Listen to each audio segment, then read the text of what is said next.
नमस्कार, आप देख रहे हैं अल्टीमेट वेपन ब्रह्मास्त्र। हम अभी खड़े हैं दुर्ग पर, जहां देसी विदेशी पर्यटक आते हैं और ये मेरे पीछे की साइड में टिकट खिड़की है। अभी हमारे साथ हैं गाइड त्रिलोक जी सालवी, जिनसे बात करते हैं कि यहाँ के दुर्ग की सड़कों की क्या स्थिति है। सड़कों की स्थिति तो सब बिल्कुल ख़राब है। आप पाटन पोल से देखिए कि हर गेट के ऊपर वहाँ बहुत बड़े गड्ढे हो रहे हैं और यहाँ पूरे वर्ल्ड का टूरिस्ट यहाँ पर आता है, लेकिन यहाँ पर किसी को पता नहीं कि इस रोड को अच्छा करना चाहिए। सड़कें अच्छी होनी चाहिए, सड़कें अच्छी होगी तब टूरिस्ट आएंगे। एक तरफ प्रशासन कहता है कि यहाँ पर टूरिस्ट बढ़ाओ, टूरिज़्म बढ़ाओ। टूरिज़्म को बढ़ाने के लिए प्रयास ये होना चाहिए कि रोड सबसे अच्छी होनी चाहिए, लेकिन यहाँ रोड की हालत बिल्कुल ख़राब है सर। अच्छा, यहाँ जो सुविधाएं देते हैं पर्यटकों को जी, या शुल्क लिया जाता है पुरातत्व विभाग से, जी जी, क्या वैसी सुविधा उनको मिलती है? बिल्कुल नहीं मिलती है साहब। ये तो आप देखो तो एक कम से कम सबसे पहले टिकट विंडो, यहाँ पर एक टूरिस्ट आता है बाहर से 100-200 किलोमीटर गाड़ी में बैठ के आता है। सबसे पहले बेसिक जो उसको फैसिलिटी चाहिए वॉशरूम की चाहिए। यहाँ पर आके आदमी 2 मिनट रुक के यहाँ वॉशरूम यूज़ कर सके, लेकिन इस किले की हालत यहाँ पर है कि आप देख लीजिए, झाड़ियाँ लगी हुई है, यहाँ एक भी वॉशरूम नहीं है। एक वॉशरूम है आर्कियोलॉजिकल सर्वे ऑफ इंडिया का जो कुंभा पैलेस के अंदर है। कुंभा पैलेस के अंदर भी वो लोग जा सकते हैं जिन्होंने टिकट लिया हो, और उसको जाने के लिए उनको बिल्कुल पीछे से घूम के जाना पड़ेगा, और अगर वो पूछेंगे नहीं कहाँ वॉशरूम तो उनको पता भी नहीं चलेगा कहाँ पर है वो, उस इतना पीछे बना हुआ है। तो आम आदमी के लिए, दूसरे जो लोग आते हैं उनके लिए तो काम का है नहीं वो।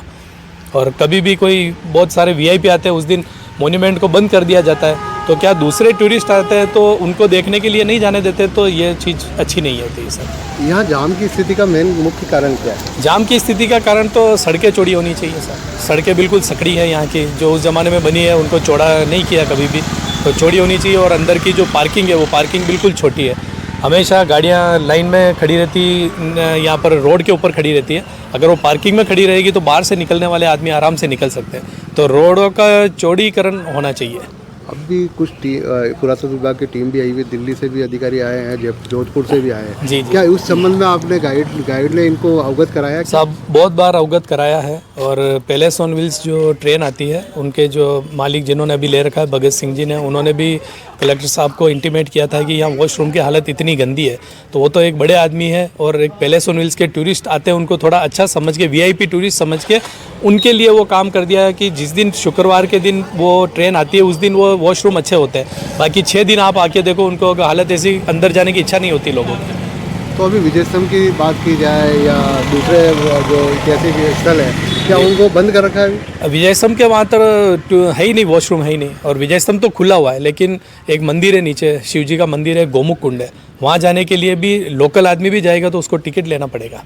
यानी कुल मिला के शुल्क ले रहे हैं, उसका पर्यटकों को उसकी सुविधाएं उनकी सुविधा नहीं मिल पा रही है सब। और सबसे बेसिक सुविधा यही है कि आदमी बाहर से आए तो एक वॉशरूम तो होना ही चाहिए कम से कम। कहाँ जाएगा आदमी?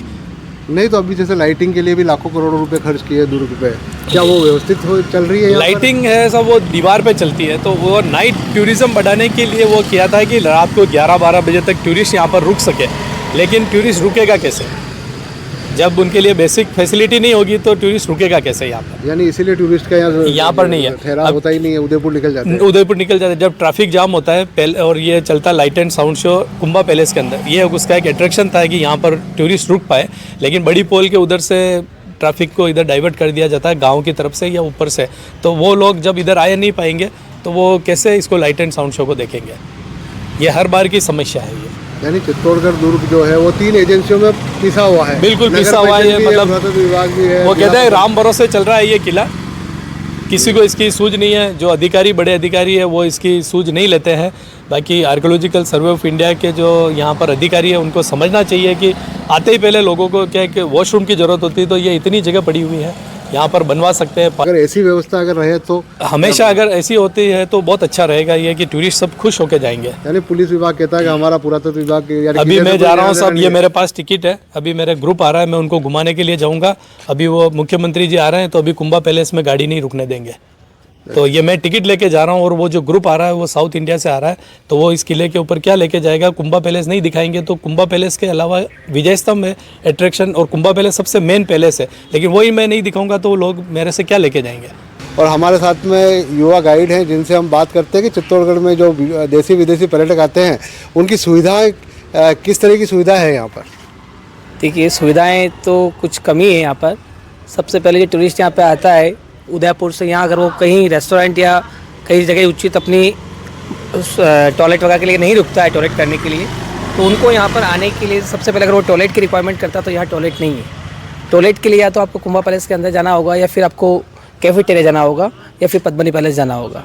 तो हम ये चाहते हैं कि टूरिस्ट के लिए यहाँ पे सुविधाएं हों, जिसमें वो अगर वो इमरजेंसी उनको कुछ नीड है तो वो उसके यहाँ पे पूरी हो। जैसे पानी की व्यवस्था भी यहाँ पे नहीं है, तो पानी की व्यवस्था भी यहाँ पे होनी चाहिए। और सबसे बड़ी बात ये है कि टिकट विंडो के बारे में भी शेड नहीं है। टीन शेड का पहले बात भी चला था कि हम यहाँ पे लगवाएंगे, लेकिन वो भी लगवाना चाहिए था कि गर्मी है तो कोई टूरिस्ट 5 मिनट या 10 मिनट बैठता है तो उसके लिए सुविधाएँ हों। और यहाँ की बात की जाए तो जैसे ये सबसे बड़ा कि दुर्ग है यहाँ का, और इस पर यहाँ जो हेरिटेज सिटी में भी आता है। हेरिटेज सिटी में आने के बावजूद भी यहाँ सुविधाएं नहीं है और लोग यहाँ रहते भी हैं जिनके मकान भी जर्जर हो गए हैं।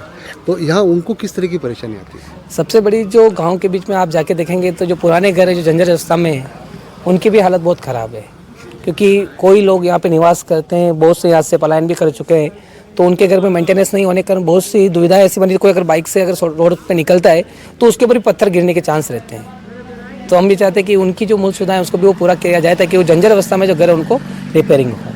और यहाँ पर क्या होना चाहिए आपके यहाँ पे यही कि टूरिस्ट के लिए अच्छी फैसिलिटीज़ होनी चाहिए, जिससे टूरिस्ट को अच्छा लगे। और एक टूरिस्ट अगर किसी टूरिस्ट को बोलेगा तो वो ज़्यादा को मोटिवेट करेगा और यहाँ पर ज़्यादा से ज़्यादा टूरिस्ट आएंगे। नहीं, यहाँ जिस तरीके से पुरातत्व विभाग जो है देशी विदेशी पर्यटकों से जो शुल्क लेता है, भले वो पार्किंग के नाम पे हो या जिस तरीके से हो, क्या वैसी सुविधाएं मिलती है? सड़कें वगैरह यहाँ की कैसी है? क्या सड़कें तो अच्छी है, ये 2013 के बाद में बनी, वो जो अभी तक भी है। अब पहले जो सड़क थी वो खराब थी, लेकिन अभी वर्तमान अभी हम दुर्ग पे चढ़े हैं, जितने भी पोल है, भले हनुमान पोल हो, राम पोल हो, लक्ष्मण पोल हो, सभी पोल के यहाँ बड़े बड़े खड्डे हो रहे हैं।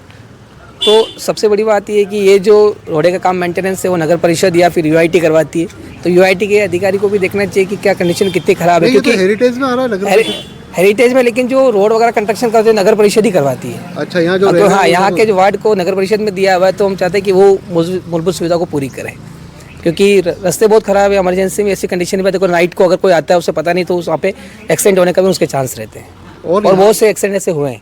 यहाँ पर बात की जाए तो मीरा मंदिर के पीछे एक तेल की बावड़ी हुआ करती है, क्या उस बावड़ी को लेकर कोई सफाई अभियान चलाया गया था? देखिए, अभी बहुत सी जगह विभाग द्वारा सफाई का अभियान चलवा रहा है। जैसे अभी नीलबाग वगैरह भी वो साफ हुआ, रिपेयरिंग हुआ है।